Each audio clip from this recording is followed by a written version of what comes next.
Hello everyone, welcome back to Triple Play Analytics. My name is Sasank, and today we're going to be looking at some baseball, specifically Jameson Taillon.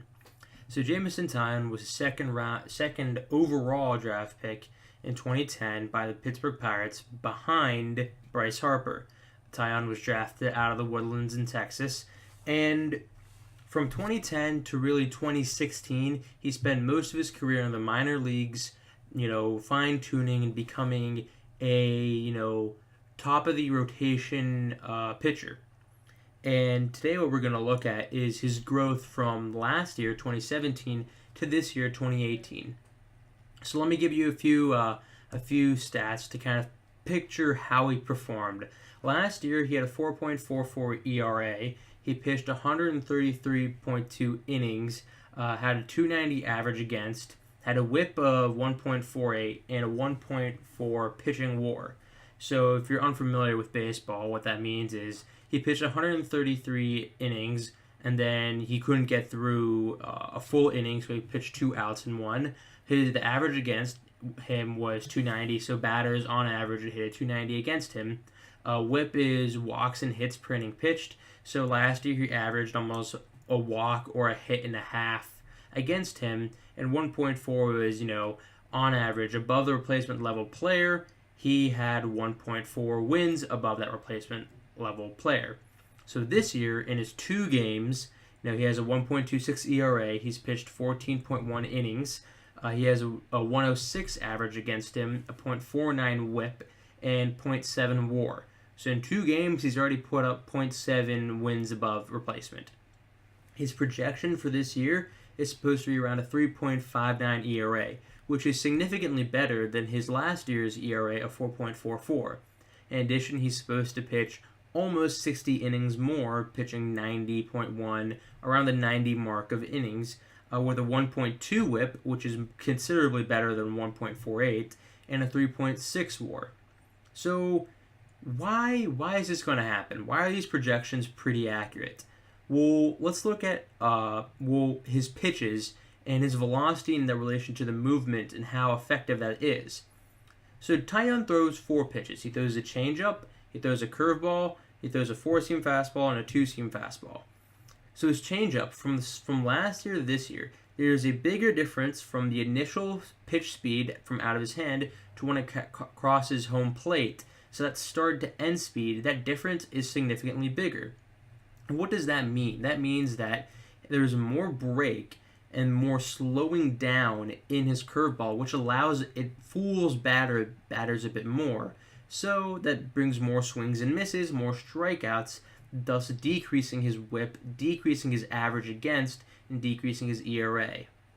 Now, let's look at the curveball. His curveball has less of a difference in start to end speed than in 2017. That's a harder curveball. And with a harder curveball, that means the ball is going to kind of rotate forward a bit more and drop more. So more 12-6 action if you look at a clock. Now, for example, one of the players he learned a lot from, Gerrit Cole, did not have a 12-6 curve. He kind of had a 2-8 or 2-7 kind of a curve that went across the strike zone, across his body. And the 12-6 movement is more Kershaw-like. Clayton Kershaw is known to have a very good 12-6 curveball. Now, Taillon's curveball has already been known to be extremely effective. It is one of the top curveballs in the league, and he's a very young pitcher, young in his career. For him to have that effective of a curveball is very promising. This leads to either a very good attacking pitch to kind of get a swinging strike or really work himself back into the count. Maybe it's a 2-1 count and he needs to get a strike inside. Well, he'll throw a breaking curveball closer to the inside of the plate on the batter. Assuming it's a right-handed batter. A left-handed batter approach is going to be significantly different. And then his 4-seam fastball. His 4-seam fastball has less of a difference from the start to end speed.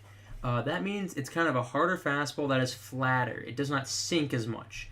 Now, the Pittsburgh Pirates are known to having sinker ball pitchers in Chad Kuhl, and Trevor Williams, and Stephen Brault. However, Taillon is not like those guys, and all 3 that I named were raised through the system with Taillon. Now, Taillon does not have a sinking fastball. This is really important because this is kind of like a laser, a bullet. It's an attacking pitch. It's a pinpoint accuracy pitch. Unlike a sinker, which is meant to induce soft contact, this four-seam fastball is a harder pitch. When made contact with, the exit velocity is going to be high. But that's harder because the pitch is faster and it's going to be, it's going to look different than a sinking pitch. And this two-seam fastball, finally, there's not much change in it from last year to this year so far. Now, it is slightly slower, but that kind of means, it's moving outward. It kind of tails off at the end. It sinks a bit, yes, but it's a more outward breaking version of a fastball. Now, let's not get that confused with the cut fastball that kind of just has solely horizontal movement and no vertical movement. Taillon's two-seam fastball has vertical and horizontal movement, so it breaks outwards and away from a right-handed batter. That's a good pitch, to start off a bat with if he wants to attack an outside zone. And Taillon's attacking has been done like that. If you look at his charts on where he throws pitches, he attacks the bottom of the zone, the bottom corners. He attacks that very well.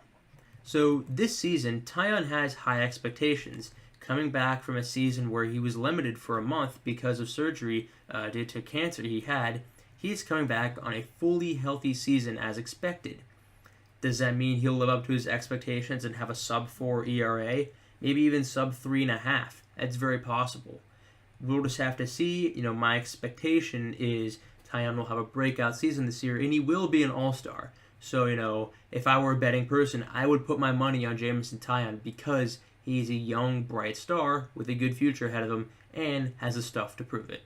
Thanks for watching. If you want more information, want to look at some graphs on this, just watch the long version. Thanks.